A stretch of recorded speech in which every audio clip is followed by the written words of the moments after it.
Hey everyone, welcome back to Pine Hollow Auto Diagnostics. Yes, it's December. Yes, the beard is finally making an appearance. Today we're working on a 2012 Subaru Forester.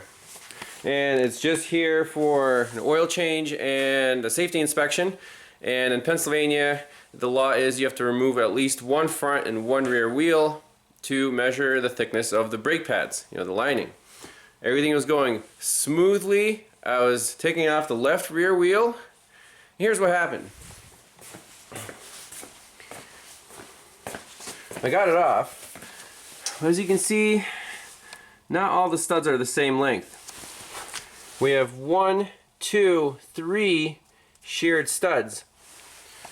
Now, the weird thing about this is, just using a little nano, and 4 of the nuts actually came off pretty easily. I mean, this thing doesn't have that much power.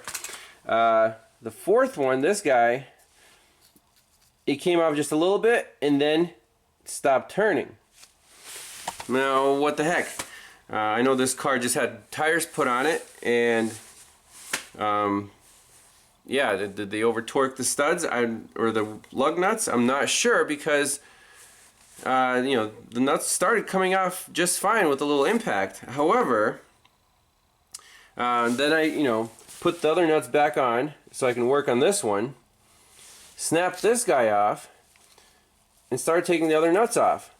And then these two also got stuck like halfway out, and then they wouldn't go even with the big impact until finally these two also snapped off. So I'm wondering, has anyone run into this before, where the nuts come off, you put them back on, and then they just get stuck?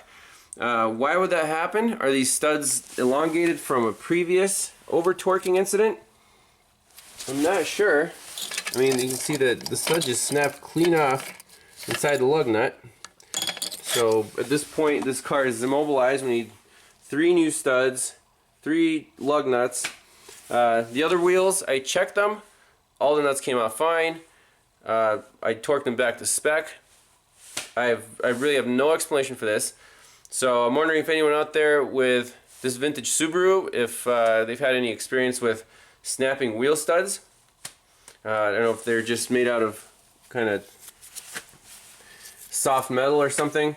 The spec here, the torque spec, is only 73 foot-pounds, which is kind of on the light side, especially considering this thing has aluminum rims. Usually you'd be around 80 or 90.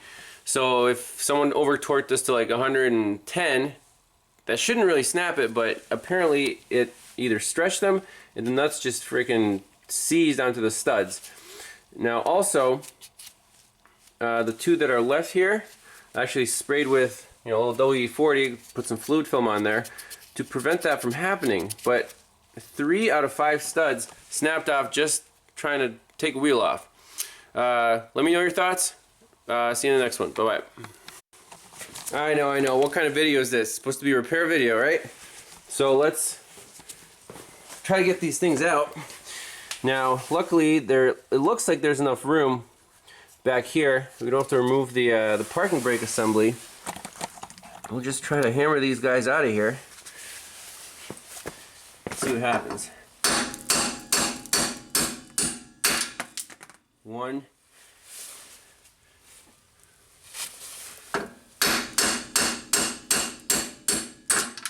2.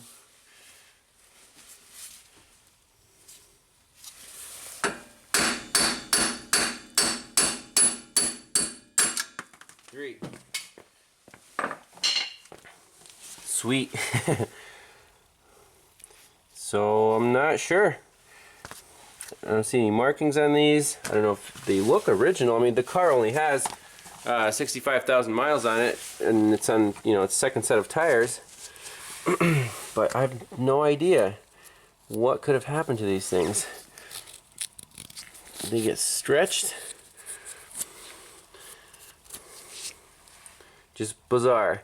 So when we get the new ones in, we'll pull them in, and hopefully this thing should be back on the road. So one thing that I did notice was each one of these holes in the wheel, around the wheel studs, had some lube around it, I think. So if they sprayed lube on the studs and you know where the nut sits, then it would be very easy to over torque the nut. I mean, not over torque it, but it'll go too far. It'll stretch the stud out because the lube actually, you know, reduces that friction when you're torquing your lug nuts. So that is a possibility. You would think lube would help in this case, but that's not true. Especially on the seat of the, you know, where the nut sits there. So I think that may be the cause. It's not like they went full gorilla with the impact wrench, but lubing the studs might have led to this unfortunate occurrence. So I don't know. But then again, if you don't want your nut to season the stud, do you want to spray a little something on there? Maybe, but maybe I don't know. Thoughts? I need your input, guys and girls. So let me know what you think in the comments. We'll get these new studs in and we'll get this thing out of here. Alright, we got some parts. Two versions here. Our favorite. Made in China for the wheel nuts. Made in USA for the wheel studs. Go figure. Sweet. Shiny and new. I also went to Napa just in case and got some more since that was on the way. And these look identical. So I bet Dorman makes all of them, and then, you know, they just rebrand them. And Napa sells them under the Napa brand. Let's compare the nuts here. Yeah, they're also identical. So let's get these guys. I also found a nut that will fit right over the stud, and we'll pull it in with one of the lug nuts. So let's get to it.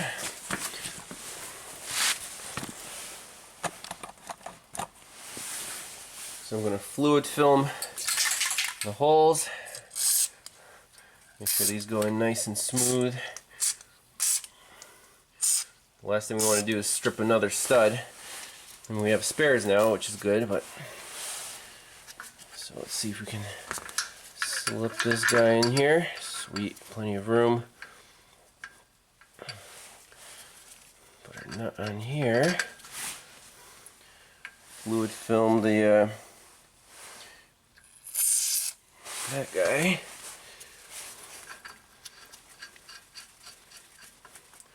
Let's see if this will pull in.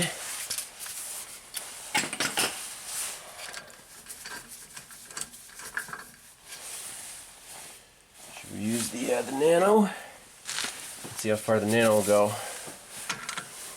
Hopefully these will pull in with no issues.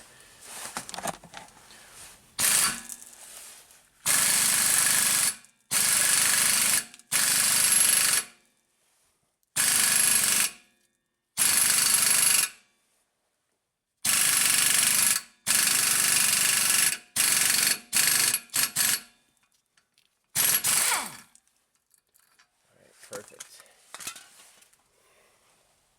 That's one.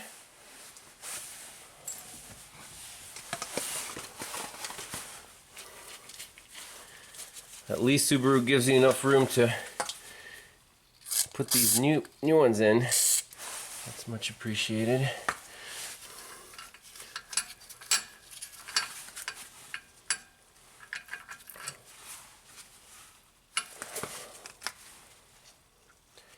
Now you can see the nut.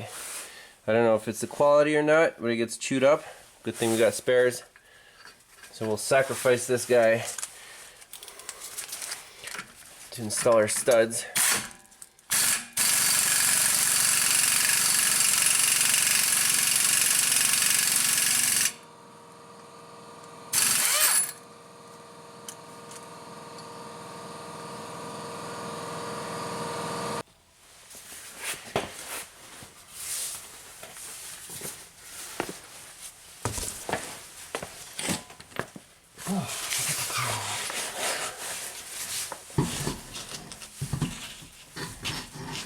So working without a lift has some advantages. You don't have to lift the wheels, you know, over your shoulder. I don't mind working on the ground at all. For some things, obviously, it'd be very, very nice to have a lift.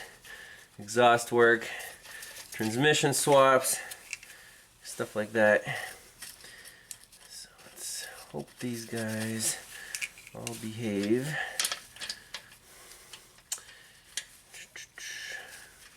I can't believe 3 studs snapped, so they must have been stretched evenly. Now I'm wondering why the other wheels didn't suffer this fate.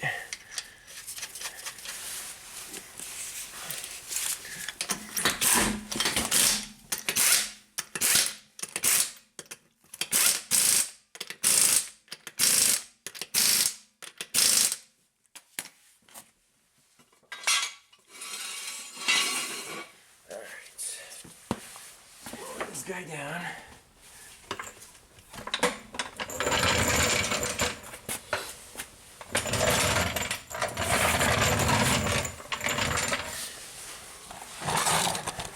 Let's set our torque wrench to, it's a little over, let's see, 80 foot-pounds, just to be on the safe side.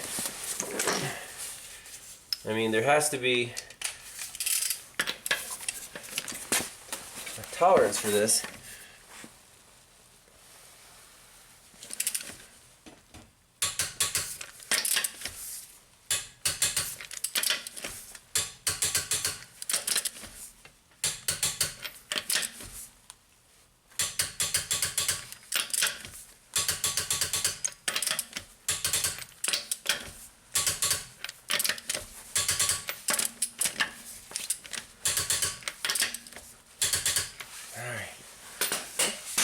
Good, done. So what's the moral of the story? In this case, I think I'm gonna have to blame it on Subaru because, you know, if the studs are that soft and they stretch that easily, you know, if you over torque at 20 foot-pounds, this should not be a problem. In this case, it was. So with that, thanks for watching, and I'll see you guys next time. Don't break any more bolts. Bye-bye.